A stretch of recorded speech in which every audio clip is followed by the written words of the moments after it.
that feel good? You betcha.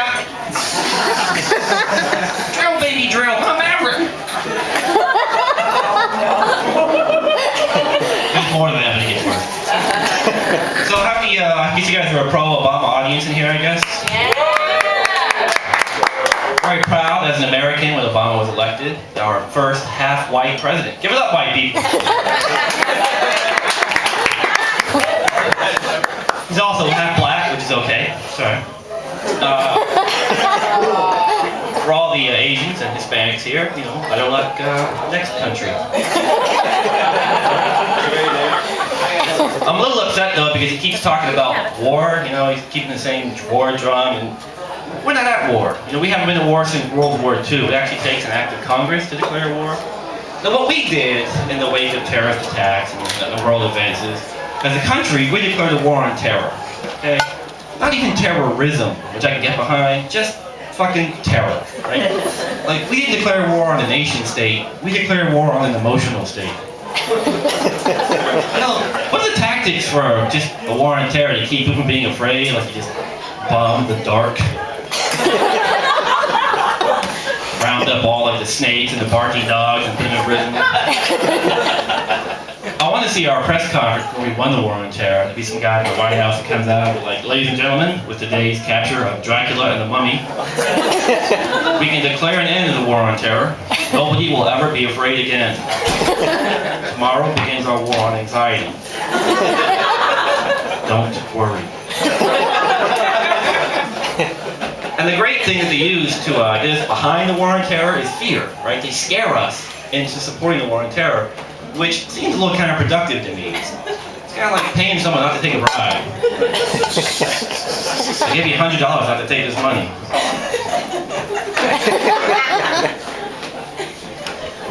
You know, I think our number one tool for that too is the terror alert warning. I mean, terror alert warning. You guys seen this? Like this lifesaver, this candy thing we have with the colors and the names. Colors are not scary. I mean, they said like, oh, we're going to code orange, and I thought, great. It's my favorite flavor. It's gonna be delicious. I was watching Court TV, and they had a special on Lorena Bobbitt. You guys remember Lorena Bobbitt, right? Ladies all remember that, right? She's your hero. Heroine, sorry, I don't want to be misogynist. So she, in case you don't remember her, she was grown in Virginia. She cut off her husband's penis while he was sleeping. And I know he was an asshole and he abused her, so maybe he had it coming. But the great thing, negative's right. So the great thing is that she took it with her in the car, and then she drove down the road, and then she threw it out the window into a field. And then she felt guilty, and she called 911. Then she felt guilty. Cutting her husband's penis off, that was okay. But littering, that was too much for her. I couldn't take that anymore. I'm also amazed that she was the one that called 911. What the hell was he doing? Like, was he unaware that his penis had been removed? You can't get close to my penis without me knowing about it. Yeah, or did he just wake up without his penis and didn't think it was an emergency? Would you look at that? I am gonna have to make an appointment. That is unfortunate.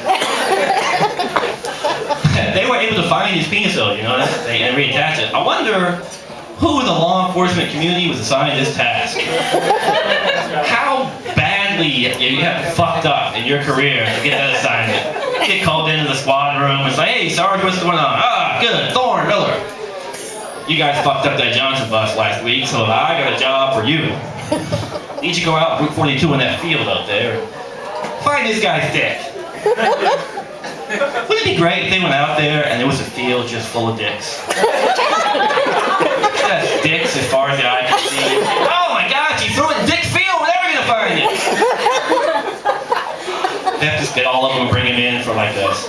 You know, line them up and line up like, can you pick your dick, sir? I think it's number 4. Number 4, step forward, turn, cough.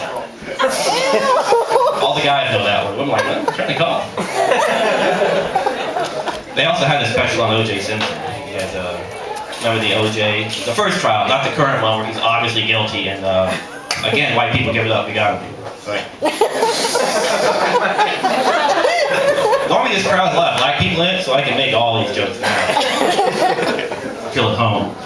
But you guys remember when you found out about OJ's acquittal the first time? You guys remember where you were?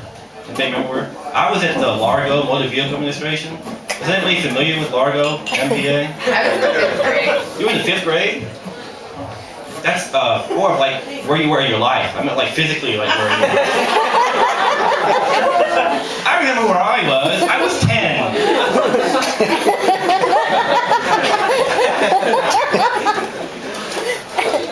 See, you shouldn't have messed up. There's a track show now, isn't it? And you're right in front, so you're gonna get picked on. You're wearing red. I just made that up, actually. Sorry. You weren't in the 5th grade? No. You were in the 4th grade, I guess. Exactly, Ghost Rider. Like Ghost Rider. That movie sucked. It did. You Nick Cage's brother? It's horrible. Stanley? Because it sucks. But you're fucking my actor, so just be quiet. Funny, I was at the Largo MVA. People who aren't familiar with it, it is the blackest motor vehicle administration in the country. It was 100% African American with me in it. I walked in there in a go-go music skit. People looking at me like, what's he doing in here? I went to the help desk. The lady said, oh yeah, just fill out this form. You can go sit in the back of that line there and just fill it out. And I said, no, I will not sit in the back of this line. I was in the back of the line. I was filling it out. And all of a sudden, people just went nuts. They just started cheering and shouting and screaming and like testifying and dancing. And all very rhythmic and it looked good. And I couldn't understand how they were doing it. And I didn't know what was going on. I mean, I'm pulling my form out. So I turned to the guy next to me and I said, man, what's the big deal here? And the guy said, OJ's free! OJ was acquitted! We won! Hallelujah! Alright, so, you know, I just started cheering like everybody else, you know, because at the time, I was seriously considering killing my wife. My name is Kevin Thorn, my time